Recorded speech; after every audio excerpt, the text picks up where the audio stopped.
यहोवा मेरा चरवाहा है, मुझे कुछ घटी न होगी। वो मुझे हरी हरी चराइयों में बैठाता है। वो मुझे सुखदाई जल के झरने के पास ले चलता है। वो मेरे जी में जी ले आता है। धर्म के मार्गों में वो प्रभु यीशु मसीह के नाम से आमीन। हालेलुया हालेलुया हालेलुया हालेलुया। प्रभु सबको आशीष और बरकत दे। आमीन। चलिए शुरू करते हैं फिर से। क्या लिखा हुआ है? बहुत दिनों के बीतने पर मिस्र का राजा मर गया। बहुत दिन बीते हैं और मिस्र का राजा नहीं होता था, मिस्र में फिरौन होते थे। हालेलुया। जैसे पुराने समय में राज्य होते थे ना, राजा होते थे, राजा मंत्री सेना ऐसे होते थे। लेकिन फिरौन जो था वो मिस्र में जो सभ्यता थी, मिस्र में जो कल्चर था, उसमें राजा नहीं होते थे, फिरौन होते थे। फिरौन, और फिरौन का मतलब ही राजा होता है। हालेलुया। तो राजा तो मर गया बहुत दिनों के बाद, तो क्या हुआ फिर? इजरायली कठिन सेवा के कारण लंबी लंबी सांस लेकर आहें भरने लगे। इजरायली बहुत से दुखों परेशानियों में जीवन व्यतीत कर रहे थे।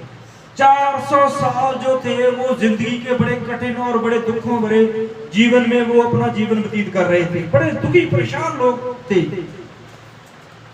बड़ी आहें भर रहे थे। कुछ आस थी उनको, किसी चीज का इंतजार था उनको। हाँ जी। और पुकार उठे परमेश्वर के आगे पुकार के उठे। Hallelujah hallelujah. राजा के आगे नहीं, शायद उन्होंने राजा के आगे पुकार लगाई होगी, पर राजा ने उनकी पुकार को अनसुना कर दिया। हालेलुया। देखिए, अगर आप परमेश्वर से पुकार करते हो, परमेश्वर के आगे रोते हो, गिड़गिड़ाते हो, परमेश्वर के आगे प्रार्थना करते हो, तो परमेश्वर जरूर सुनेगा। अगर किसी इंसान के आगे प्रार्थना करते हो, इंसान के आगे अपने दुख रखते हो, अपनी मुसीबतें रखते हो, अपनी परेशानियां रखती हो, शायद वो थोड़े समय के लिए आपकी वो प्रार्थनाएं सुन ले, आपके दुख सुन ले, लेकिन शायद वो उसका हल ना निकाल सके। होता है ना ऐसा। कहावत है कि दुख बताने से दुख कम हो जाता है। होता है ऐसा? हुआ है किसी का? दुख बताने से दुख किसी का कम हुआ है? नहीं हुआ, बड़ा है। आप बता के देखिए, मेरे को ये परेशानी है, प्रॉब्लम है।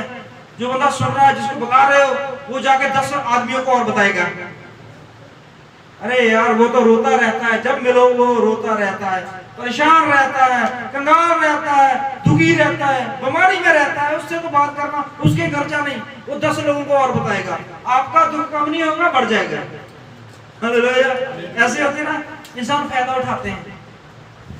किसी को किसी का दुख, किसी परेशानी का पता चल जाए, बस इंसान क्या करते हैं, जाके पूरे नगर में ढिंढोरा पीटते हैं।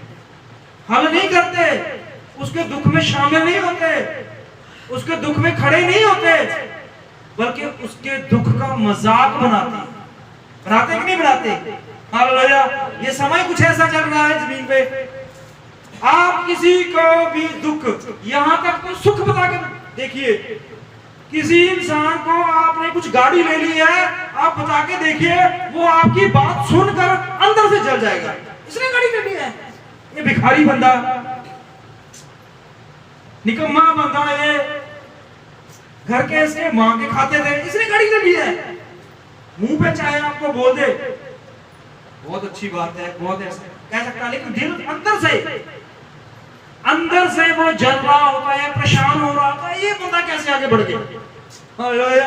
जगह आप किसी को सुख बताते हो, अपना खुशी बताते हो, दुख की तो बात की बात है, खुशी में भी इंसान आपकी शामिल नहीं होना चाहता। हालेलुया। पहले समय थे, पुराने समय थे, अगर किसी के घर में शादी होती थी, लोग 4-4 दिन, हफ्ता 1 महीना पहले पहुंच जाते थे। ऐसे था ना, ऐसे होता था ना। पहले शादियां होती थी, क्या करते थे, कार बांटते थे, मिठाइयां बनती थी, घर को रोगन कर देते थे, रंग कर देते थे, बड़े पर्दे लगाए जाते थे, बड़ी सफाई की जाती थी, घर में रिश्तेदारों को बुलाया जाता था, बड़ा प्यार से मोहब्बत से रहते थे। ऐसे थे समय। जो हमारे पुराने बुजुर्ग हैं, उनसे पूछ के देखिए, उन्होंने ऐसे समूह में जीवन देखा हुआ है। और ऐसे समय में हफ्ता 10-10 दिन, 15-15 महीना रिश्तेदारी में जाकर रहते थे, खुश होते थे। आज देखिए जाकर आज किसी के पास समय नहीं है किसी से मिलने का। अगर किसी ने बुला दिया भाई मेरी बेटी के मेरे बेटे के शादी है आपने जरूर आना, ओहो सबसे पहले बात यही निकलती है खर्चा आ गया। यही कहते हैं ना यार रिश्तेदार के घर में शादी है खर्चा आ गया। खुशी नहीं है, खुशी नहीं है, अपना खर्चा दिख रहा है, अपना पैसा जाएगा जेब से शगन डालूंगा। अरे भैया तो ये सब चीजें चल पड़ी है।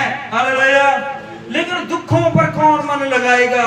कौन है जो आपकी मुसीबत में आपकी परेशानी में आपके दुखों में खड़ा होगा? बाइबल कहती है वो सिर्फ एक है, उसका नाम प्रभु यीशु मसीह है। हालेलुया। इसलिए उसने अपने कलाम में लिखा हुआ है कि दुख मुझे जब तू दुखी हो परेशान हो और बहुत ज्यादा सताया गया हो तो कमरे में जा और आंखें बंद कर मुझे पुकार तो मैं तेरी प्रार्थना सुनूंगा। हालेलुया।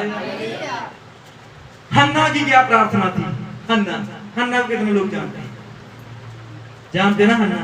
उसके बच्चा नहीं, सब कुछ था उसके घर में, नौकर चाकर बढ़िया खाना, बड़े बड़े नौकर उसके घर में हर वक्त उसके लिए खड़े रहते थे, अच्छे अच्छे कपड़े अच्छे अच्छे गहने सब चीजें थी उसके घर में। लेकिन एक दुख था। क्या दुख था? बच्चा नहीं,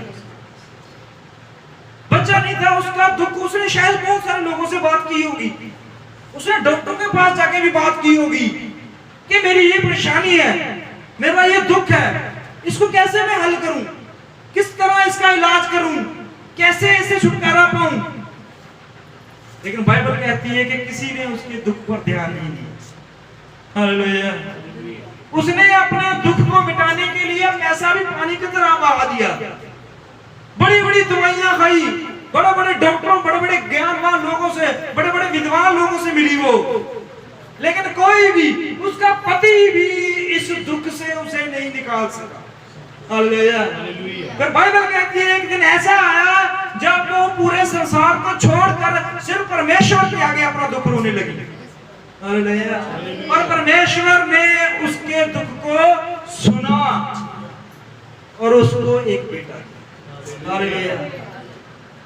वो दिल से बोल रही थी, लेकिन वो जाजक जो था उस देख रहा था कि ये कुछ बोल नहीं रही है लेकिन हो नहीं रहे हैं, वो सुन नहीं पा रहा था क्या बोल रही है, क्या दुख है, क्या परेशानी है। क्या उसने जाजक को कभी बताया नहीं होगा? क्या कभी बात हुई नहीं होगी उसकी?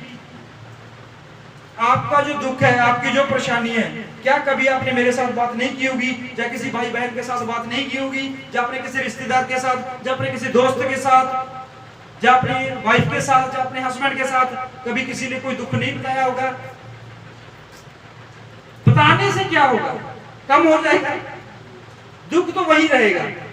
लेकिन जिस दिन आपने परमेश्वर को बताया, हालेलुया, जिस दिन आपने अपनी प्रॉब्लम, अपना दुख, अपनी परेशानी परमेश्वर यहोवा के आगे रख दी, तो बाइबल कहती है परमेश्वर उसी दिन लग जाता है उस दुख को, उसका हल निकालने के लिए। हालेलुया। आप जरूर दुखी हो सकते हो, आप जरूर परेशान हो सकते हो, आप टूटा मन लेके यहाँ पर आए होगे, आपके घर में पता नहीं क्या चल रहा होगा, मुझे नहीं पता। मैंने आपके घर में जाके ये कभी नहीं देखा कि आपके घर में क्या चल रहा है, मुझे नहीं पता आपकी जिंदगी में क्या चल रहा है, मुझे नहीं पता आपको किस चीज की जरूरत है, मुझे नहीं पता आपके घर, आपके पड़ोस में, मुझे कुछ नहीं पता कि आपका क्या चल रहा है। शायद अगर आप मेरे को बताओ मैं सुन लूंगा, लेकिन शायद मैं उसका हल नहीं कर पाऊंगा, नहीं कर पाऊंगा ना। तो मैं क्या करूँ? अगर मान लीजिए किसी बहन को बच्चे की जरूरत है, वो मेरे पास आई और मेरे से उसने बात की कि मुझे इतना समय हो गया, मेरे पास कोई औलाद नहीं है, आस पड़ोस वाले, मेरे रिश्तेदार, मेरी सहेलियां जो है मेरे को बहुत ज्यादा सताती हैं, परेशान करती हैं कि तेरे पास एक बच्चा भी नहीं है, तेरी जिंदगी ऐसे है, तो वो मेरे को बताएगी। तो फिर मैं क्या करूंगा? मैं बच्चा थोड़ा दे सकता हूं उसको, मैं क्या कर सकता हूं? मैं तो सिर्फ उसका दुख, उसकी परेशानी परमेश्वर को बता सकता हूं, मैं इससे आगे कुछ नहीं कर सकता। हालेलुया। तो परमेश्वर क्या करेगा? परमेश्वर उस चीज का हल करेगा। हालेलुया। जो चीज जो इंसान से नहीं हो सकती, डॉक्टर से नहीं हो सकती, किसी किताब से नहीं हो सकती, किसी विद्वान से नहीं हो सकती, वो काम परमेश्वर कर सकता है। हालेलुया।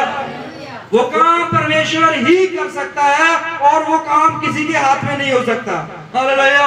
इसलिए इस कलाम में, इस वचन में लिखा हुआ है कि राजा मर गया, लेकिन बहुत सारे लोग दुखी परेशानी में चल रहे थे।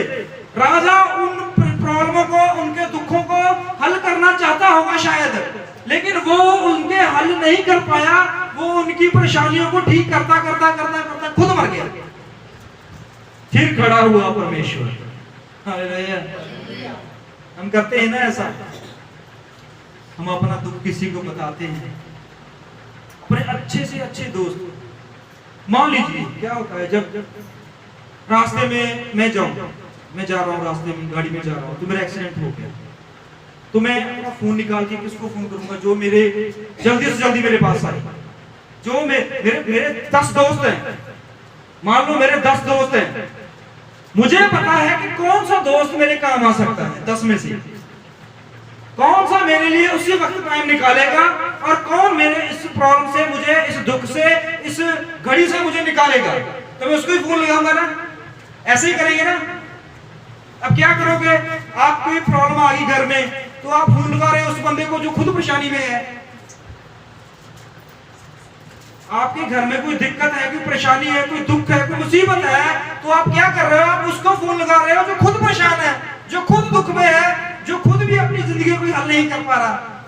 तो फिर कहां करोगे आप उसी को फोन करोगे जो, जिस पर आपको आस होती है, उम्मीद होती है कोई ना कोई ये हल कर देगा। हालेलुया।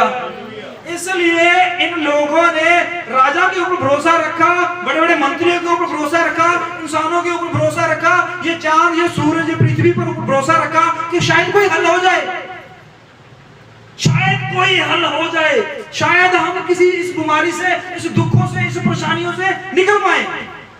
लोग क्या क्या करते हैं, चींटियों को आटा डालते हैं, गाय को पेड़ा खिलाते हैं, चांद की पूजा करते हैं, पहाड़ों की पूजा करते हैं, पेड़ों की पूजा करते हैं, इंसानों की पूजा करते हैं, अपनी जिंदगी को सही करने के लिए।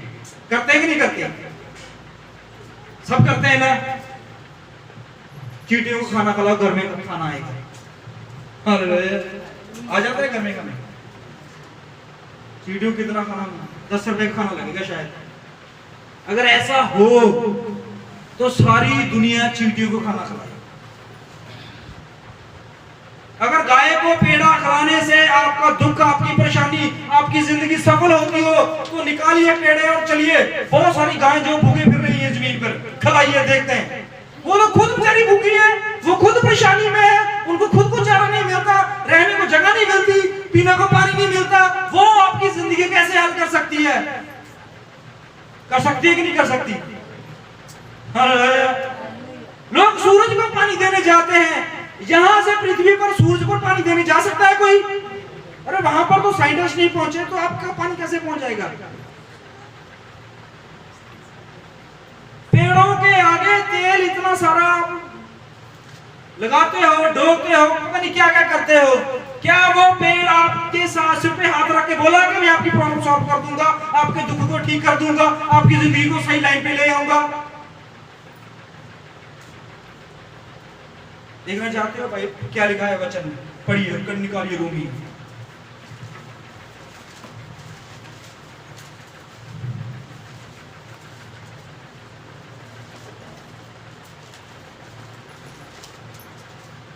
हाँ जी, रोमी 1:18।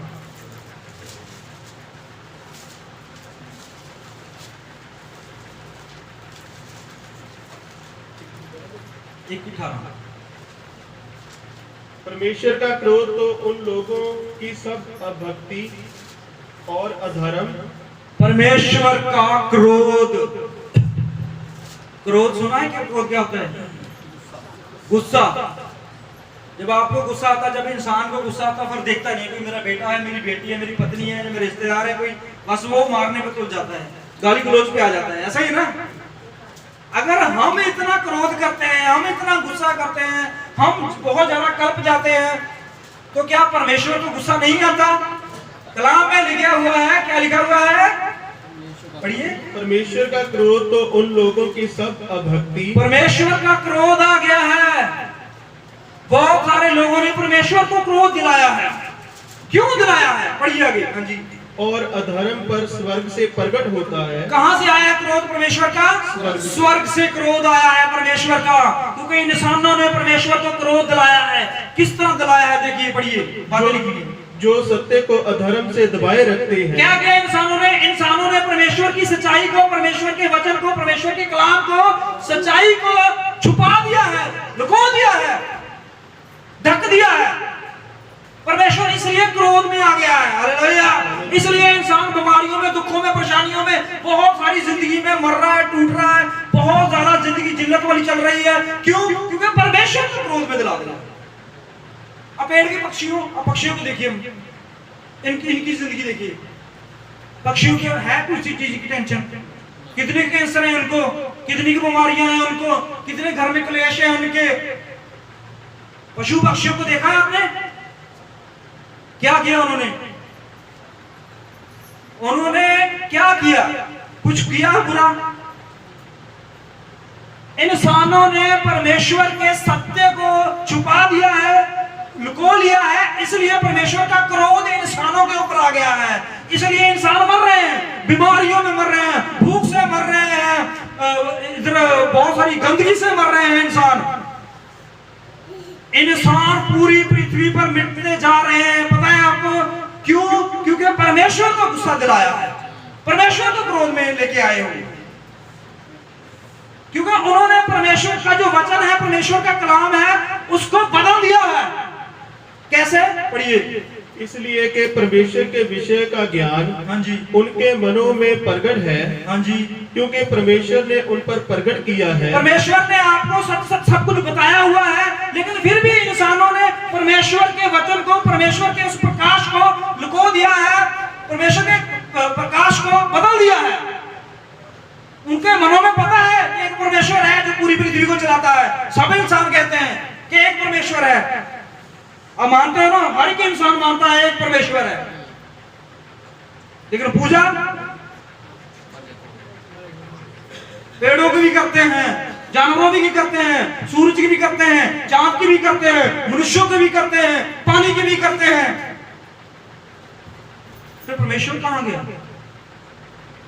इसलिए ये सब चीजें हमारे ऊपर आई हैं। हाँ जी, उसके अनदेखे गुण, हाँ जी, अर्थात उसकी सनातन सामर्थ, हाँ जी, और परमेश्वर का हाँ जी, जगत की सृष्टि के समय से उसके कामों के द्वारा देखने में आते हैं। देखिए आप यहाँ पर क्या लिखा है? सनातन। शुरू से परमेश्वर ने पृथ्वी, स्वर्ग, आकाश, पेड़ पौधे, पशु पक्षी सब चीजों को उत्पन्न किया हुआ है। लेकिन इंसानों ने परमेश्वर के उस प्रकाश को, परमेश्वर की सच्चाई को दबाकर इंसानों ने अपनी सच्चाई बना ली है, अपना ही रास्ता तैयार कर लिया है। परमेश्वर एक है जी, रास्ते अलग अलग हैं। ऐसे कैसे हो सकता है? हो सकता है ऐसे? फिर हमने बनाए हैं रास्ते, इसीलिए हमारे जीवन में ये चीजें चल रही हैं। हाँ जी, आगे बढ़िए।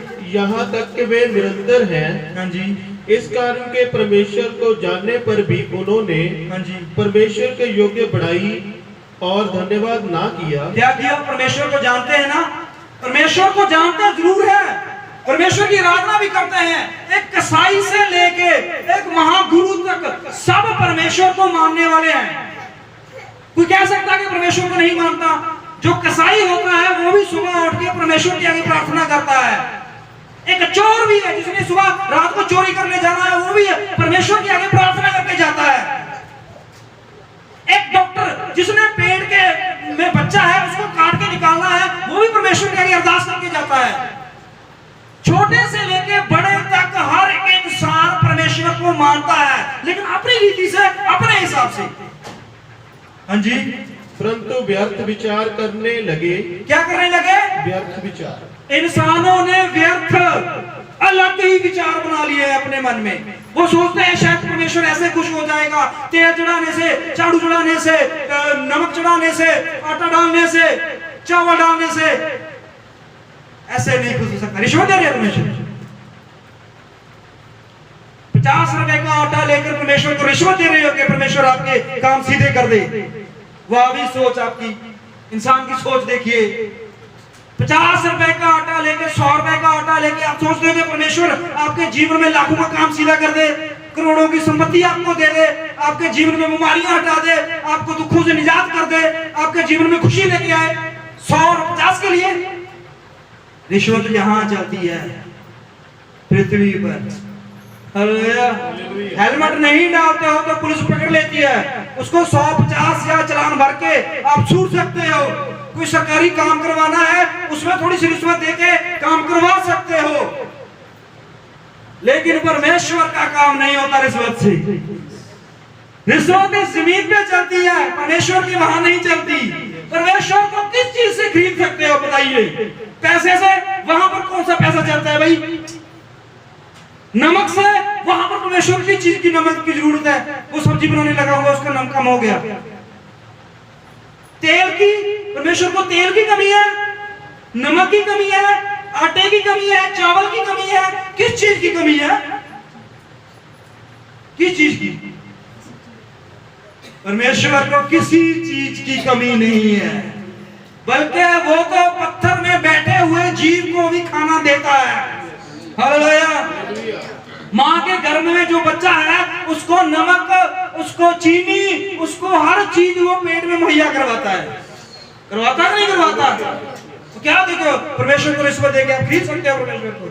नहीं, ये सोच, ये धारणा, ये सब गलत है। यहाँ पर कलाम में लिखा, वचन में लिखा हुआ है, वचन पढ़ोगे तो सब कुछ पता चलेगा, वचन नहीं जानोगे तो जैसे चलते हो वैसे ही चल रहे हो, जीवन में कुछ भी नहीं बदलेगा। हाँ जी, आगे देखिए क्या लिखा हुआ है। यहाँ तक कि उनका निर्बुद्धि मन अंधेरा हो गया। क्या होगा इंसानों का मन? अंधेरा हो गया। अंधेरा। अंधेरे में कुछ दिखता है?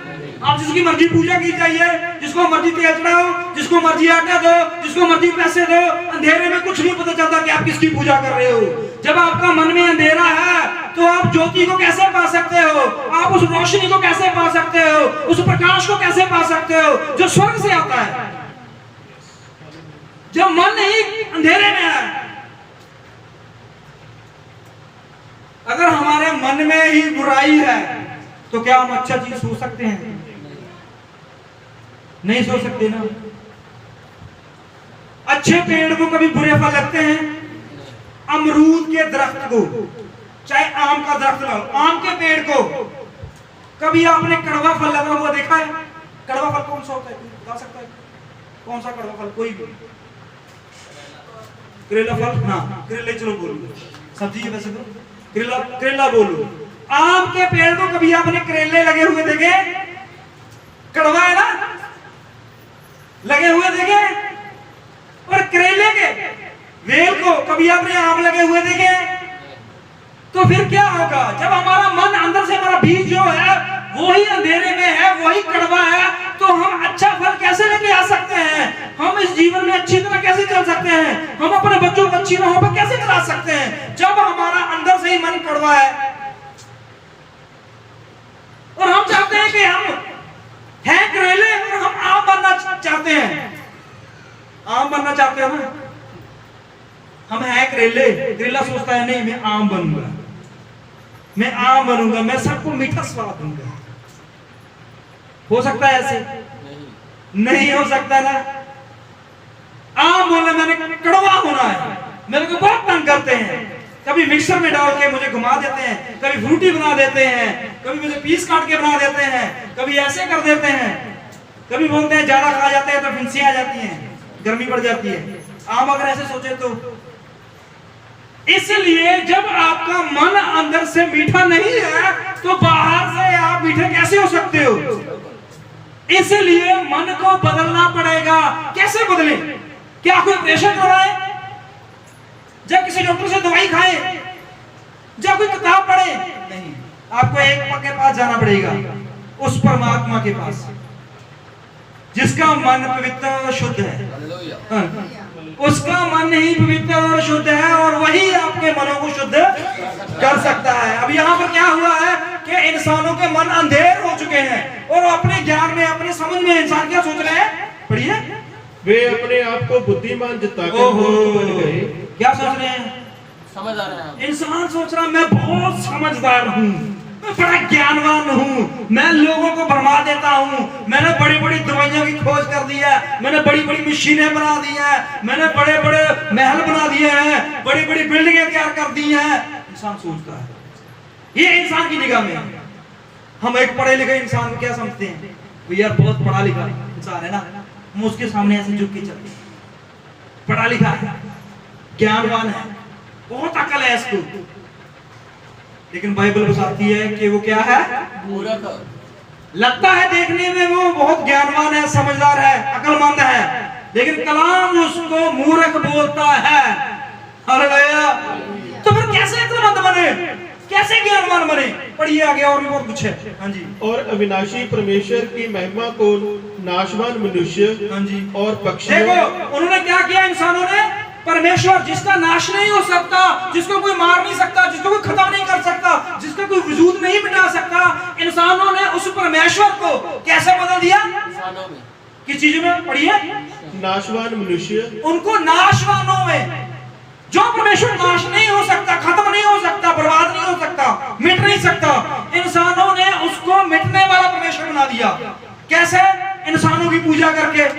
इंसान तो मिटते जा रहे हैं, इंसान तो खत्म हो जा रहे हैं। अब आप मान लीजिए उदाहरण के तौर पे, सच मत मानना इस बात को, उदाहरण के तौर पे कि आप लोगों ने मेरे को बाबा मान लिया, आपने मेरे को बाबा मान लिया, परमेश्वर की जगह पे मान लिया, और मैं एक न एक दिन मर जाऊंगा, तो फिर मैं क्या परमेश्वर हूं? नहीं। इसलिए जिसको हमने परमेश्वर माना हुआ है वो मर रहे हैं, मिट रहे हैं, खत्म हो रहे हैं, तो परमेश्वर तो कभी खत्म हो ही नहीं सकता। इसलिए इंसानों ने परमेश्वर को किसमें बदल दिया? इंसानों में और पक्षियों। ओहो, पक्षियों में। कितने लोग पक्षियों की पूजा करते हैं? बहुत करते हैं ना, बहुत ज्यादा करते हैं ना इंसान पक्षियों की पूजा। चलो इस बात पे बोलूंगा नहीं, लेकिन ये भी बात कलाम में गलत बोला गया है कि इंसानों ने परमेश्वर को पक्षियों में बदल दिया। हाँ जी। और चपायों जंतुओं में बदल दिया, और रेंगने वाले जंतुओं की मूर्त की समानता में बदल डाला, और मूर्तों की समानता में परमेश्वर को बदल।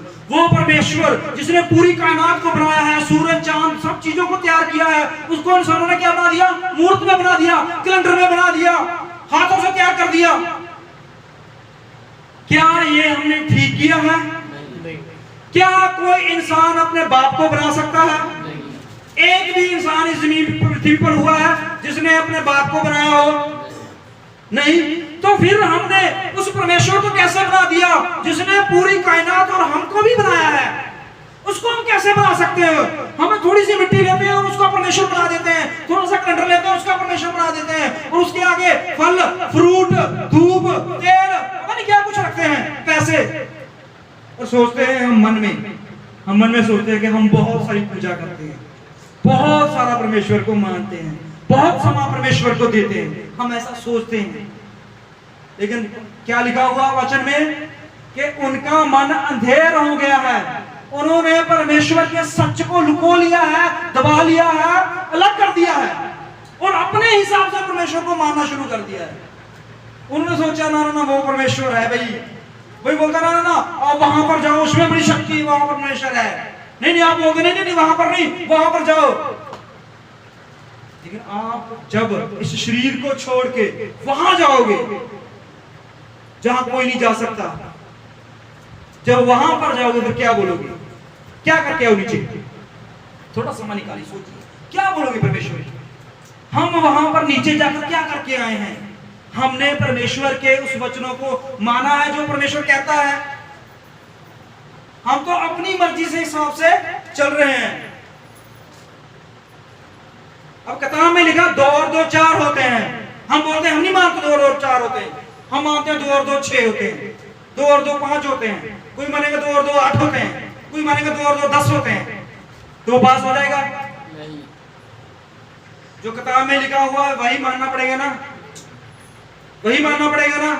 अगर आप 2 और 2 5 लिखोगे तो आप फेल हो जाओगे, 2 और 2 8 लिखोगे तब भी फेल हो जाओगे, 2 और 2 10 लिखोगे तब भी फेल हो जाओगे, लेकिन जब 2 और 2 4 लिखोगे तब पास हो गया। इसलिए जो परमेश्वर ने लिखाया है, जो परमेश्वर ने बताया है, अगर आप वो नहीं लिखोगे, वो नहीं बोलोगे, तो आप कैसे पास हो सकते हो? आप फेल हो। अगर आपने 2 और 2 6 बोला है, आपने परमेश्वर को वही बोलना है जो सचमुच वो है। आप कुछ और नहीं बोल सकते। आप उसको जीव नहीं बोल सकते, आप उसको जंतु नहीं बोल सकते, आप उसको पेड़ नहीं बोल सकते, पहाड़ नहीं बोल सकते, झरना नहीं बोल सकते आप उसको। उसका रुतबा अलग है। हालेलुया। अगर आपका बेटा आपको पापा ना मानकर और आपको अपनी माँ ना मानकर आपकी एक मूर्त बनाए, एक मिट्टी ले, आपके बच्चे क्या करें, आप एक मिट्टी ले और मिट्टी की मूर्त बना दे और उसको ही पापा माने और उसकी मम्मा माने। आप बोले नहीं, आपका दिमाग खराब हो गया, हम हैं तुम्हारे माँ बाप। बोले नहीं नहीं नहीं, तुमसे हमें कुछ नहीं लेना, यही हमारे माँ बाप है। इसको ही हम खाना रखेंगे, इसके आगे तेल रखेंगे, इसके आगे पैसे रखेंगे, इसके आगे। तो आपको कैसा लगेगा? बुरा लगेगा ना। फिर आप क्या करोगे बच्चों के साथ? आप अपने बच्चों के साथ क्या करोगे? आप अपने बच्चों को बेदखल करोगे कि नहीं करोगे? जो वो आपकी नहीं सुनेंगे तो आप 1 बार 2 बार 10 बार 5 बार 1000 बार समझाओगे, पर अगर वो नहीं मान रहे तो आपको क्या करना होगा?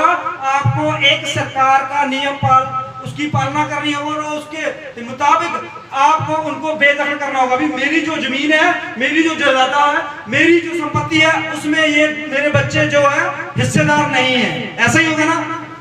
इसी तरह जब परमेश्वर आपको बोलता है कि मैं मूर्त नहीं हूं, मैं कैलेंडर नहीं हूं, मैं ये पृथ्वी नहीं हूं, मैं आकाश नहीं हूं, मैं तो एक अलग हूं,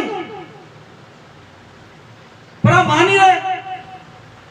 वो 1 बार 2 बार 10 बार 5 बार समझाएगा, फिर अंत में क्या करेगा? बेदखल करेगा। बेदखल करेगा ना आपको।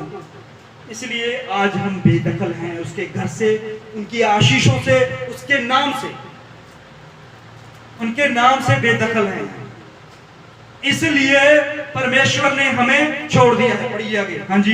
इस कारण परमेश्वर ने उन्हें उनके मन की अभिलाषाओं हाँ जी के अनुसार अशुद्धता के लिए छोड़ दिया। क्या कर दिया परमेश्वर ने? छोड़ दिया अशुद्धता के लिए। परमेश्वर ने छोड़ दिया है हमें परमेश्वर ने छोड़ दिया है। अगर परमेश्वर ने हमें छोड़ दिया, जिसने ये कायनात बनाई है, ये सृष्टि तैयार की है, ये पेड़ पौधे ऑक्सीजन जिसने हमें दी है, ये सूरज चांद तारे जिसने हमें दिए हैं, अब इस पृथ्वी के हम बारिश भी नहीं है, हमें बेदखल कर दिया गया ना। अब ये पृथ्वी, ये चांद, ये तारे, ये पानी, ये इसके हम वारिस नहीं है। ये तो हम जबरदस्ती ये जगह पर रह रहे हैं और ये हमारे लिए बुरी चल रही है। क्यों? क्योंकि परमेश्वर ने हमें बेदखल कर दिया ना। अब आप उस जगह पे रह रहे हो जिस जगह पे आपको किराया देना पड़ता है। अगर आप परमेश्वर से जुड़ जाओ तो क्या होगा? फिर ये संपत्ति, ये परमेश्वर, ये सब आपका हो जाएगा। हालेलुया। जब तक हम परमेश्वर के नाम के साथ अपना नाम नहीं लगाएंगे, तब तक परमेश्वर हमें अपना नहीं बोलेगा, वो हमको अलग ही रखेगा। इसलिए उसने हमें छोड़ दिया है दुखों में, बीमारियों में, मौत में, कंगाली में, भूख में, मरी में। क्यों? क्योंकि फैसला हमने किया ना परमेश्वर के साथ रहना कि नहीं रहना, उसने तो बोला है। अब आगे देखिए। हाँ जी। कि वे आपस में अपने शरीरों का अनादर करें। हाँ जी। क्योंकि उन्होंने परमेश्वर की सच्चाई को बदलकर झूठ बना डाला। परमेश्वर की सच्चाई को बदल के क्या कर दिया है? झूठ कर दिया। हाँ जी आगे। और सृष्टि की उपासना और सेवा की। किसकी उपासना की है? सृष्टि की। पेड़ पौधे, पशु पक्षी, जीव जंतुओं की, इसकी पूजा की है। हाँ जी। ना कि उस सृजनहार की जो सदा धन्य है। ना उसकी पूजा करनी चाहिए था जो सृजनहार है, जिसने सब कुछ बनाया है, उसकी पूजा करनी चाहिए हमें। लेकिन वो है कौन? कहां मिलेगा? कैसा दिखता है? क्या नाम है? इसके लिए आपको इस वचन में जाना होगा, बाहर कहीं नहीं। मेरी भी नहीं सुनी आपने, मैं भी गलत बोल सकता हूं, मैं भी आपको गलत रास्ते पे चला सकता हूं, लेकिन अगर आप इस वचन को, परमेश्वर के इस कलाम को पढ़ोगे तो आपको पता चलेगा कि वो है कौन है एक्चुअली। पर देखना चाहते हो? निकालिए जो नहीं।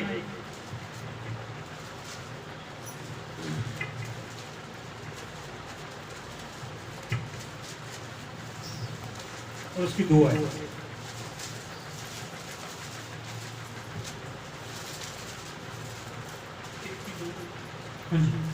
यही आदि में परमेश्वर के साथ था। देखो परमेश्वर जो था आदि में जब कुछ भी नहीं था, जब पृथ्वी भी नहीं थी, ये सूरज चांद तारे कुछ भी नहीं था, तो वो परमेश्वर था। हाँ जी, सब कुछ उसी के द्वारा उत्पन्न हुआ। सब कुछ उस परमेश्वर ने उत्पन्न किया हुआ है। आज हम कितना ज्यादा परेशानी में चल रहे हैं ना, थोड़ी सी जगह लेने के लिए कितनी मेहनत करते हैं, कितनी मेहनत करते हैं, दिन पर रात काम करते हैं, हर रोज बोझ उठाते हैं, हर रोज मरते हैं अपने बच्चों का पेट पालने के लिए, अपना पेट पालने के लिए, घर लेने के लिए, कुछ अच्छा करने के लिए। मरते हैं कि नहीं मरते?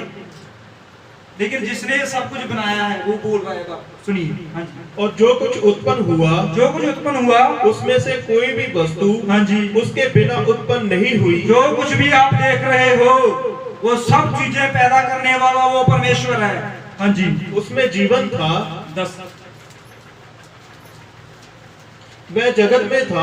देखो वो परमेश्वर जगत में आया, जगत में समझते हो, संसार में। वो परमेश्वर संसार में आया, जगत में आया, और वो अपने लोगों से मिलने के लिए आया। जो लोग उससे मिलना नहीं चाहते थे, जो लोग उसके साथ संगति नहीं करना चाहते थे, उसका नाम नहीं जानना चाहते थे, वो संसार में कदम लेके आया, शरीर लेके आया संसार में। हाँ जी, और जगत उसके द्वारा उत्पन्न हुआ। जगत किसके द्वारा उत्पन्न हुआ? आपको पता है आप किसके द्वारा उत्पन्न हुए हो? आप बोलोगे कि हम अपने माँ बाप से। इंसान से पूछे भी किससे उत्पन्न हुए, ज्यादा से ज्यादा इतनी समझ हम में है कि हम यही बोलेंगे हम अपने माँ बाप से, और माँ बाप उनके माँ बाप से, और उनके माँ बाप। ऐसे चलते जाओ पीछे सबसे पहला आदमी आ जाएगा, उसका नाम क्या है? आदम। दुनिया का सबसे पहला प्राणी, दुनिया का सबसे पहला इंसान जिसका नाम आदम था, उसके पास जाओगे तो उससे पता चलेगा कि सब जो प्राणी पैदा हुए हैं, सब जीव जंतु जो पैदा हुए हैं, वो कैसे पैदा हुए हैं, उससे पता चलेगा आपको। हम उसके वंशज हैं, हम उसके ही आगे औलाद हैं, जो पहला आदम था। अब वो कैसे बना, इसके द्वारा पता चलेगा। हाँ जी, और जगत ने उसे नहीं पहचाना। जगत ने क्या किया? संसार ने क्या पहचान लिया उसको? संसार ने उसको इज्जत दे दी, संसार ने उसके आगे क्या फेंका? देखो वो क्या संसार से क्या लेने आया था? आपके लिए क्या था उसका? क्यों आया वो आपके लिए? आपसे उसको कुछ लालच है? प्यार के लिए आया। आपकी कमाई में से कुछ लेना चाहता है वो? आपके घर में से कुछ आधा हिस्सा लेना चाहता है वो? आपके बच्चों में से कुछ लेना चाहता है? क्या लेना चाहता है वो उसको? क्या दे सकते हो आप? क्या दे सकते हो आप? ये जो कपड़ा पहना हुआ ये भी बनाने वाला वो है, जो बच्चे हैं ये भी बनाने वाला वो है, ये मिट्टी, ये पृथ्वी, ये कांच, ये जो सांस ले रहे हो ऑक्सीजन, ये भी बनाने वाला वो है। तो आपका क्या है? हमारा यहाँ पर एक भी पैसे की कोई चीज नहीं है।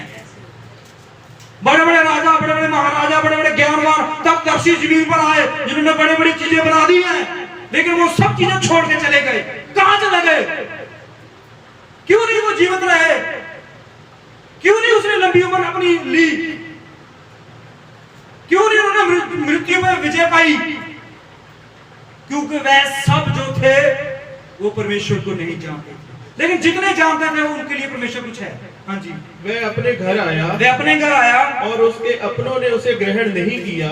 उस अपनों ने, आप पता है परमेश्वर ने आपको अपने द्वारा बनाया है, आपने परमेश्वर को ग्रहण किया है।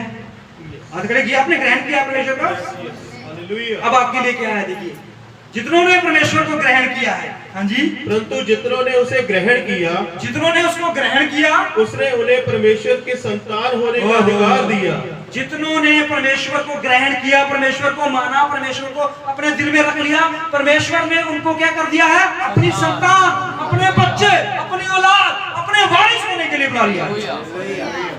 हालेलुया। और जितनों ने नहीं ग्रहण किया फिर क्या हुआ? बेदखल। हमारी जिंदगी में क्यों काम नहीं हो रही? हम इतनी मेहनत करते हैं, क्यों हमारी जिंदगी सफल नहीं हो रही? क्यों हमारे बच्चे आज भी भूखे मर रहे हैं, बिना शिक्षा के मर रहे हैं? सारा दिन सारी रात काम करते हैं, फिर भी बीमारियों में सारा पैसा निकल जाता है, बड़े दुखों में, बड़ी परेशानियों में जीवन व्यतीत कर रहे हैं। क्यों? सिर्फ एक गुनाह हुआ है, एक गलती हुई है। अगर आपने उस चीज को सुधार लिया, ठीक कर लिया, तो परमेश्वर आपको आसमान फाड़ के आपको देने वाला है। पता है आपको? इस कलाम में लिखा हुआ है, जितनों ने यीशु मसीह पर विश्वास किया, परमेश्वर ने उनके लिए आकाश को फाड़ दिया और परमेश्वर ने उनके घरों, उनके बच्चों, उनके खेत, उनके जीवनों पर हर जगह पे आशीष रख दी है। हालेलुया। कलाम में लिखा, शेर के बच्चे भूखे और प्यासे रह सकते हैं, लेकिन जो परमेश्वर पर विश्वास करता है, परमेश्वर को मानता है, वो कभी भूखा और प्यासा नहीं होगा। यीशु ने बोला, जो मेरे में विश्वास करता है वो कभी भी मौत को नहीं देखेगा। मौत को नहीं देखेगा। ये कैसे हो सकता है? बड़े बड़े डॉक्टर जो थे, जिन्होंने बड़े बड़े मरीजों को ठीक कर दिया, वो भी मौत के मुंह में चले गए। बड़े बड़े पढ़े लिखे लोग मौत के मुंह में चले गए। बड़े बड़े राजाए, वो भी मौत के मुंह में चले गए। यीशु कहता है कि मेरे पास आओ, मैं तुम पर मौत नहीं आने दूंगा। यीशु ने बोला, और किसी ने बोला है? नहीं। अगर बोला है तो जा सकते हो, यहां पर कोई मनाही नहीं है। अगर किसी ने ये बात बोली हुई है कि मेरे पास आओ और मैं तुम्हें मृत्यु से बचा लूंगा, तो आप जा सकते हो। लेकिन यीशु मसीह वही आपको मौत से बचा सकता है, वही आपको पाप से बचा सकता है, जिसमें खुद में पाप ना हो, जो खुद मौत को हराया हो। हालेलुया। यीशु मसीह की कब्र आज तक खाली है, क्योंकि वो तीसरे दिन जिंदा हो गया था। और उसने कहा था कि हे मौत, तेरा डंक कहां है? तू मेरे लोगों को खाती आई है, तू मेरे लोगों को बर्बाद करती आई है, तूने मेरे लोगों को खत्म किया है, लेकिन अब बता कि तू मेरे को खत्म कर पाएगी? मौत को किसने बनाया? वही मौत वो परमेश्वर को मार सकती है, नहीं खत्म कर सकती। परमेश्वर ने मौत को बनाया है। हालेलुया। अब जितने लोग परमेश्वर पर विश्वास करते हैं, आप बेटे और बेटियां हो गए हो। लेकिन हमारा टॉपिक जो था वो अलग है। हमारा टॉपिक है कि परमेश्वर हमें याद करता है। परमेश्वर हमें याद करता है हमारे दुखों में, हमारी परेशानियों में। यहाँ पर राजा जो था वो मर गया था, और लोग जो थे वो 400 साल थोड़े नहीं होते, बड़ी पीढ़ियां निकल जाती हैं। 400 साल कम होते हैं कहीं, यहाँ पर साल कितना लंबा होता है। 400 साल लोग दुखों में, परेशानियों में, बीमारियों में, बहुत सारी गंदगी में मर रहे थे, लेकिन परमेश्वर ने उनको याद किया। पढ़िए वहां पर क्या लिखा था। हाँ जी। बहुत दिन बीतने पर मिस्र का राजा मर गया। मिस्र का राजा मर गया। इजरायली कठिन सेवा के कारण लंबी लंबी सांस लेकर आहें भर। देखो, राजा जो था वो उनके दुखों को नहीं मिटा सका, राजा उनकी बीमारियों को नहीं मिटा सका, राजा उनकी गरीबी को नहीं मिटा सका, वो खुद मर गया। वो क्या बचाएगा, वो क्या मिटाएगा? जो खुद ही मौत के मुंह में चला गया, जो खुद ही मर गया, वो आपको जीवन दे सकता है? जो खुद ही खत्म हो गया वो आपको जीवन दान बख्श सकता है? जीवन दान वही दे सकता है जिसमें खुद में जीवन है, और वो मौत उसके ऊपर राज नहीं कर सकती। उसका नाम प्रभु यीशु मसीह है। हाँ जी। और पुकार उठे और उनकी दुहाई जो कठिन सेवा के कारण हुई, हाँ जी, वह परमेश्वर तक पहुंची। परमेश्वर ने उनका कराना सुनकर। किन्होंने सुना है? परमेश्वर आपकी दुआओं को, आपकी प्रार्थनाओं को सुनता है, आपको पता है। लेकिन जब आप परमेश्वर के सामने रोते हो, इंसान के सामने नहीं, इस दुनियादारी के सामने नहीं रोना आपने, इन दुनियादारी के सामने आपने खुश होना है। हालेलुया। इतनी हिम्मत चाहिए, क्योंकि परमेश्वर उसी की सुनता है जो परमेश्वर के आगे दुआई देते हैं, इंसानों के आगे नहीं, इस जमीन के आगे नहीं, राजाओं के आगे नहीं। यूसुफ जो था, देखो उसकी जिंदगी में क्या हुआ था, उसके भाइयों ने उसे बेच दिया था। वो उन मिस्री लोगों के सामने नहीं रोया कि मेरे भाइयों ने मुझे बेच दिया, वो उनके सामने नहीं गिड़गिड़ाया, उनके सामने अपनी जीवन की भीख नहीं मांगी, वो रोया तो सिर्फ परमेश्वर के आगे रोया। हालेलुया। उसने किसी पर दोष नहीं लगाया कि मेरे भाइयों ने मेरे साथ क्या किया, मेरे परिवार ने मेरे साथ क्या किया, मुझे बेच दिया गया, मुझे कुएं में फेंक दिया गया, मुझे जेल में डाल दिया गया। किसी के पास उसने ये बात नहीं बोली, वो तो सिर्फ परमेश्वर के पास बात करता था, परमेश्वर के आगे आराधना करता था, अपना दुख, अपनी परेशानी सिर्फ परमेश्वर को ही बताता था। उसे पता था इस पृथ्वी का कोई भी इंसान उसका हल नहीं निकाल सकता, उसकी समस्या का हल नहीं निकाल सकता, उसके दुख को ठीक नहीं कर सकता, उसकी जिंदगी को सही रास्ते पे नहीं लेके आ सकता। अगर लेके आ सकता है तो वो सिर्फ एक को है, उसका नाम प्रभु यीशु मसीह है। हालेलुया। आपके जीवन में जो मर्जी चल रहा हो, अगर आप परमेश्वर के आगे उस चीज के लिए प्रार्थना करते हो, परमेश्वर के आगे रोते हो, परमेश्वर के आगे गिड़गिड़ाते हो, तो परमेश्वर उसका हल जरूर निकालेगा। हालेलुया। उस इंसान को सजा हो गई थी पूरी उम्र कैद। पहले तो उसके भाइयों ने बेचा उसको, उसने किसी से बात नहीं, छोटा सा लड़का 13-14 साल, 13-14 साल के लड़के को वो तो छोटी बात बताता था। हालेलुया।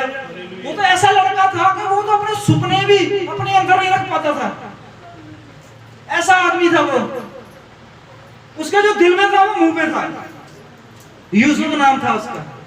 वो क्या करता था, उसको जो भी रात को सपना आता था ना, सुपने में जो भी देखता हो, चाहे उसे चंगा हो चाहे मारा हो, उसके आगे कोई फिल्टर नहीं था, बात घुमा के करनी, वो सीधी बात करता था, वो सीधी बात करता था। वो तो अपने बाप से भी सीधी बात करता था, वो घुमाकर बात नहीं करता था। उसको स्वप्न आते थे, वो सब बातें जाके अपने पिता को, अपने भाइयों को बताता था, और इस बात के लिए उसके भाई उससे क्रोध करते थे। देखिए, उसको सपना आता था, उस सपने में देखता था कि सब लोग मेरे आगे दंडवत कर रहे हैं। अगर मैं बोलूं कि भाई हाँ सब लोग पुलिसिया जो है ऐसे दंडवत करेगी, तो आप बोलूं ये तो बड़ा, इसमें तो मैं आ गया है, ये तो ऐसे है, ये तो बड़ा बन गया है, हम ऐसे ही बोलेंगे ना। उसके दिल में कुछ नहीं था। वो जो देखता था, जो सुनता था, जो समझता था, वो सीधा बोलता था। उसके दिल में बुराई बिल्कुल नहीं थी, लेकिन उसके भाई उससे वैर करने लगे। हालेलुया। वो सब कुछ सच करता था, जो कुछ करता था, लेकिन उसके भाइयों ने उसको बेच दिया।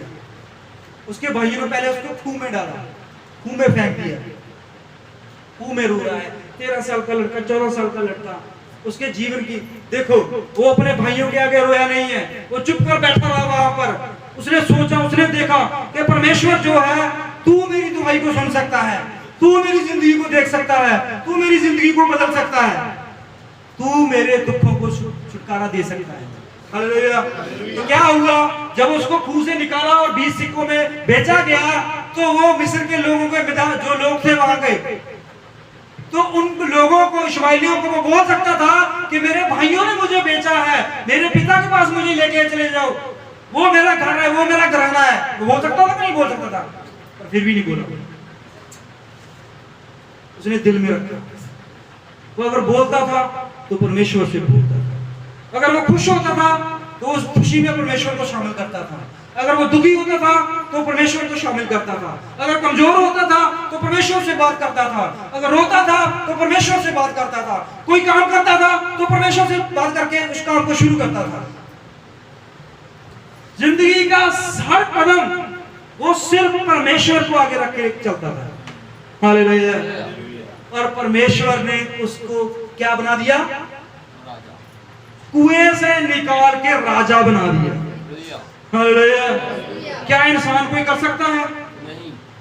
एक दिन में किसी इंसान की जिंदगी बदल सकती है? एक दिन में, एक दिन में कोई राजा बन सकता है? एक दिन में। यूसुफ को एक दिन में परमेश्वर ने राजा बनाया। हालेलुया। एक दिन में परमेश्वर ने यूसुफ को राजा बनाया। क्यों बनाया? क्योंकि परमेश्वर उसके दिल को, उसकी दुहाई को, उसकी प्रार्थना को जानता था। इस जगह पे भी देखिए क्या हुआ है, इस जगह पे भी इजरायली जो है 400 सालों से रो रहे हैं, कुर्ला रहे हैं, गिड़गिड़ा रहे हैं, और परमेश्वर ने उनकी दुहाई को सुना और क्या किया? हाँ जी, वाचा को, हाँ जी, परमेश्वर ने उनका कराना सुनकर अपनी वाचा को जो उसने अब्राहिम, इसहाक और याकूब के साथ बांधी थी, हाँ जी, स्मरण किया। परमेश्वर ने याद किया ना। परमेश्वर वाचा बांधता है। परमेश्वर आपके साथ कोई ना कोई वाचा जरूर बांधता है। अगर आप परमेश्वर के साथ सीधे हो जाते हो, परमेश्वर के साथ सामने खाली दिल हो जाते हो, परमेश्वर के सामने हलीम हो जाते हो, परमेश्वर के सामने दीन हो जाते हो, तो परमेश्वर आपके साथ वाचा बांधता है। परमेश्वर आपके साथ वाचा बांधता है। इसलिए परमेश्वर ने उन 400 सालों का जो भी था, दुख था, परेशानी थी, बीमारियां थी, जो भी तंगियां थी, उन सारी तंगियों को देखा और उन परमेश्वर ने उन 10 विपदाओं के साथ मिस्र को सजा दी। हालेलुया। परमेश्वर सीधा भी निकाल सकता था, लेकिन परमेश्वर ने कैसे निकाला उनको पता है ना आपको। हालेलुया। वो देश उस समय का सबसे बड़ा देश था। उस समय उस देश का बहुत बड़ा बोलबाला था। वो देश जो था वो अपने नाम पर, अपनी सोच पर, अपने बड़े बड़े महलों पर और अपनी बुद्धि पर बड़ा ज्ञानवान वो चल रहा था वो देश। लेकिन उस देश में कुछ गुलाम थे, उस देश में कुछ ऐसे लोग थे जो गुलाम थे। हालेलुया। लेकिन यूसुफ ने देखो क्या किया। यूसुफ ने देखो क्या किया। जब यूसुफ जो था उसने 70 बंदे इजराइल से मंगवाए। आप पढ़ के देखिए इस पूरे चैप्टर को, आगे जाके क्या क्या होता है। जब यूसुफ ने 70 बंदे अपने भाइयों के और अपने परिवार को उस जगह पे मंगवाया और यूसुफ ने उस जगह की नागरिकता जो है नहीं दिलाई थी। होती है ना, जैसे हमारे भाई बाहरले देशों में, जैसे भाई विजय बाहर हैं, अब उनके एक बेटा है तो उनके बेटे को वहां की नागरिकता मिल गई है। वो इंग्लैंड का वारिस है। वहां के कानून, वहां की सारी जो फैसिलिटी है वो सब उसको मिलेगी। वहां की पढ़ाई, वहां का कल्चर, वहां की सब चीजें उनके अधीन है। वो ऐसा ही है ना। लेकिन भाई विजय कहां पैदा हुए? पंजाब में। पंजाब में पैदा हुए ना। अब जो उसका बेटा है भाई विजय का, उसको इंग्लैंड में नागरिकता है, वो इंग्लैंड का वारिस है। अब जब यूसुफ जो था, इसको तो अपने मिस्र की नागरिकता मिली हुई थी ना। ये मिस्र का राजा था ना उस समय। अब मिस्र जो था इसके अधीन था सारा मिस्र, जो कहता था वैसे ही होता था। जिसको वो नागरिकता देना चाहता था उसको मिलती थी, जिसको निकालना चाहता था उसको निकालते थे, जिसको दंड देना चाहता उसको दंड मिलता था, जिसको राजा बनाना था राजा बनाते थे। उस समय पूरा जो मिस्र था वो यूसुफ के अधीन था। लेकिन जब इजरायली जो है यूसुफ के पास आए, लेकिन यूसुफ ने उनके लिए क्या नहीं किया? नागरिकता नहीं दी ना। पीआर नहीं होगा की। पीआर समझते हो? उस देश के वारिस नहीं हुए। जैसे यहाँ पर पंजाब में बहुत सारे भाई आए हैं ना, यूपी से, बिहार से, कई अलग अलग देशों से। अगर यहाँ पर आपने पंजाब के नागरिक होना है, पंजाबी मतलब बनना है, तो आपको यहाँ पर आधार कार्ड बनाना पड़ेगा ना। यहाँ का वोटर कार्ड, आधार कार्ड, यहाँ पर घर लेने के लिए ये सब करना पड़ेगा ना आपको। ऐसे ही होगा ना। और जब आपका आधार कार्ड बन गया, अपना राशन कार्ड बन गया, आपका वोटर कार्ड बन गया, आप यहाँ पर घर ले सकते हो और यहाँ पर पक्के पंजाबी हो जाओगे। फिर आप चाहे बोलो हिंदी, लेकिन आप यहाँ पर पक्के पंजाबी हो जाओगे। ऐसे ही है ना।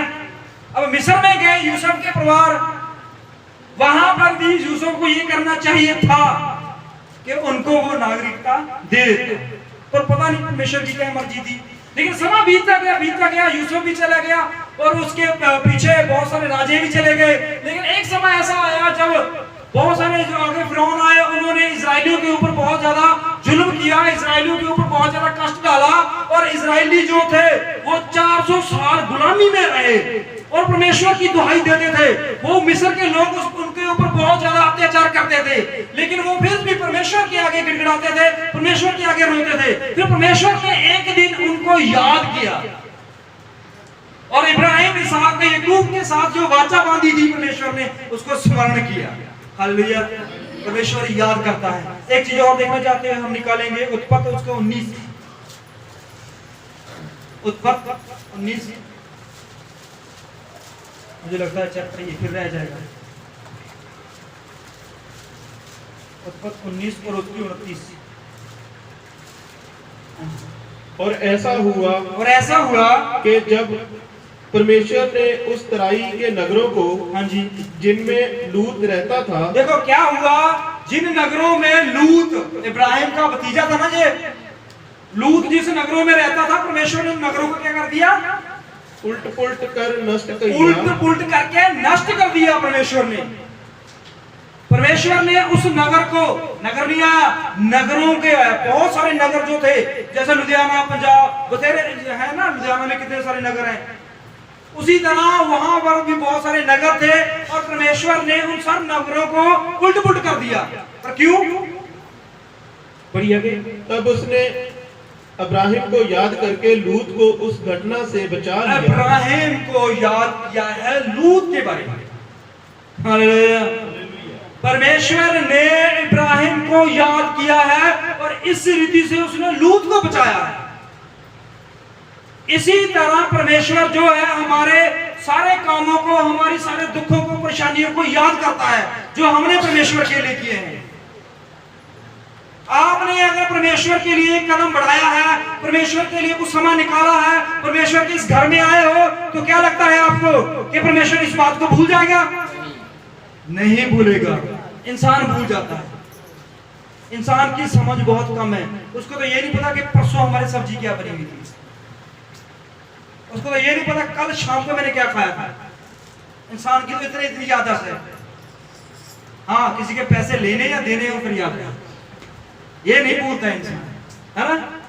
जहां तक किस पजामे में मैंने पैसे छोड़ के आए, घर में बार बार फोन करता है, मेरा पजामा तो नहीं तो होता 500 सी होती है। ऐसा ही है ना, ऐसा ही होता है ना। इंसान पैसा नहीं भूलता, बाकी सब चीजें भूल जाता है। इसलिए परमेश्वर जो है वो कभी अपने लोगों की बातों को नहीं भूलता। जो परमेश्वर ने किया है, जो परमेश्वर ने आपके साथ वाचा बांधी है, आपके साथ जो भी बातचीत हुई है परमेश्वर की, वो कभी परमेश्वर नहीं भूलेगा। इब्राहिम के साथ परमेश्वर ने वाचा की थी कि मैं तेरे को एक संतान दूंगा, मैं तेरे को एक पुत्र दूंगा। इब्राहिम ने परमेश्वर के साथ क्या बात की थी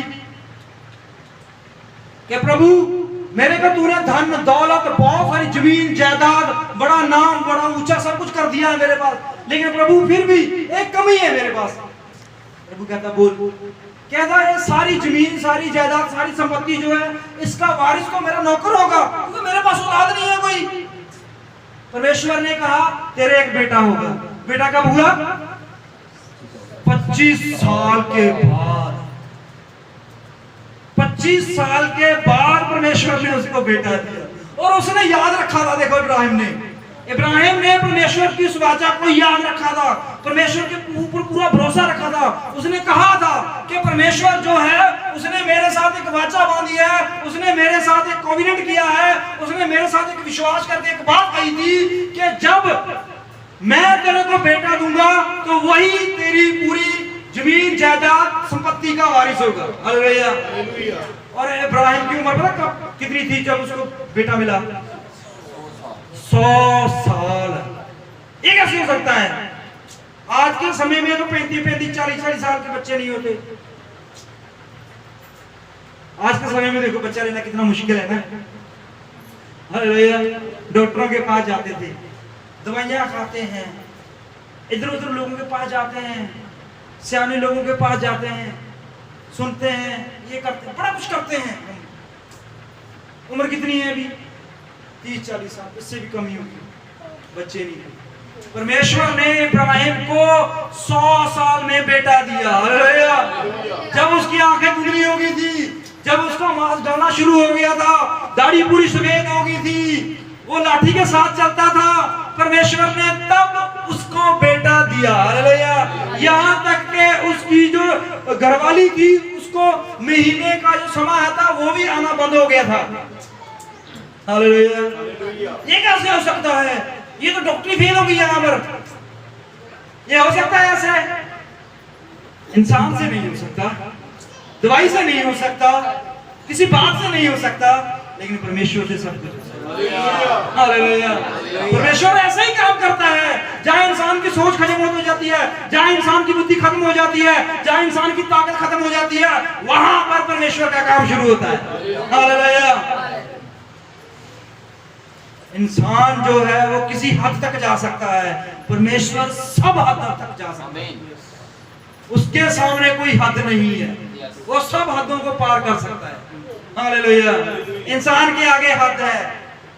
100 साल, इससे ज्यादा तो नहीं आजकल जीता कोई, 100 साल से भी कम ही होगी। परमेश्वर देखो कब से चल रहा है और पूरी कायनात को चला रहा है। हालेलुया। हम सोचते हैं हम परिवार को चलाते हैं, 6 मेंबर है घर में, एक घरवाली है, पूरा परिवार का खर्चा उठाते हैं, बच्चों की पढ़ाई लिखाई करते हैं, कितना पैसा कमाता हूँ, कितनी टेंशन में रहता हूँ, मैं अपने परिवार को चलाता हूँ, मैं एक अच्छा इंसान हूँ। हम कहते हैं ना ऐसे। वो देखो जो इंसानों के साथ साथ पेड़ पौधे पशु पक्षियों कीट होते हैं ना, कीड़े, उनको भी खाना देता है। उसने तो कभी नहीं बोला और उसने कभी छुट्टी नहीं की ये छुट्टी कभी उसने जब से ये कायनात, जब से जमीन ये आसमान चल रहा है, तब से बिन नागा बिन छुट्टी के वो परमेश्वर हर एक के लिए काम कर रहा है, हर एक के लिए भोजन तैयार कर रहा है, हर एक को सांस दे रहा है, हर एक को जीवन दे रहा है वो परमेश्वर। और उसके लिए हमारे पास टाइम नहीं है, हमारे पास उसके लिए टाइम नहीं है जो हमारी हर समस्या का हल निकाल सकता है। हालेलुया। उसके लिए टाइम नहीं है हमारे पास, बाकी सब चीजों के लिए टाइम है हमारे पास, हर चीज के लिए हमारे पास टाइम है। अपने लिए टाइम है, अपने बच्चों के लिए टाइम है, अपनी घरवाली के लिए टाइम है, अपने रिश्तेदार के लिए टाइम है, सब लोगों के लिए टाइम है, लेकिन परमेश्वर के लिए कभी टाइम नहीं। परमेश्वर को टाइम दे दो, परमेश्वर आपका टाइम चेंज कर देगा। हालेलुया। जो आपका समय उल्टा चल रहा था, परमेश्वर उसको सीधा कर देगा। जो काम आपका रुका हुआ था, जो समय आपका रुका हुआ था, परमेश्वर उसको चलाना शुरू कर देगा। जो समय आपका बुरा चल रहा है, परमेश्वर उसको अच्छाई में बदल देगा। परमेश्वर से मिलके तो देखो, परमेश्वर के पास आके तो देखो, परमेश्वर से बात करके तो देखो, परमेश्वर के लिए थोड़ा सा समय निकाल के तो देखो, फिर देखो परमेश्वर क्या करता है। जो आप अभी तक नहीं कर पाए वो परमेश्वर करेगा। हालेलुया। एक घटना और देखते हैं, उत्पत्ति 30 और उसका 22, फिर उसके बाद हम क्लोज करेंगे। तो शायद अगले हफ्ते भी हम इसी चीज को कंटिन्यू करेंगे। 30 और उसका 22। परमेश्वर ने राहेल की भी सुधि ली। परमेश्वर ने राहेल को भी याद किया। देखो राहेल कौन थी? याकूब की पत्नी थी। और उसको परमेश्वर ने क्यों याद किया? क्या किया था उसने? पढ़िए आगे। और उसकी सुनकर उसकी कोख खोली। परमेश्वर ने उसकी सुनकर उसको बेटा दिया, उसकी कोख को खोल दिया। हालेलुया। हालेलुया। किसने सुना?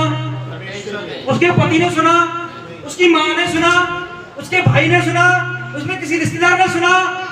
कलाम कहता है कि परमेश्वर ने सुनकर उसको बेटे का एक वादा जो किया था उसको पूरा किया, गिफ्ट दिया परमेश्वर ने।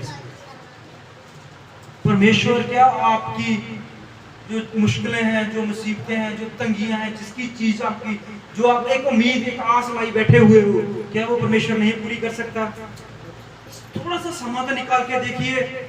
राहेल जो थी, परमेश्वर ने इसको याद किया कि इसके आसपास वाले लोग इसको क्या बोलते थे।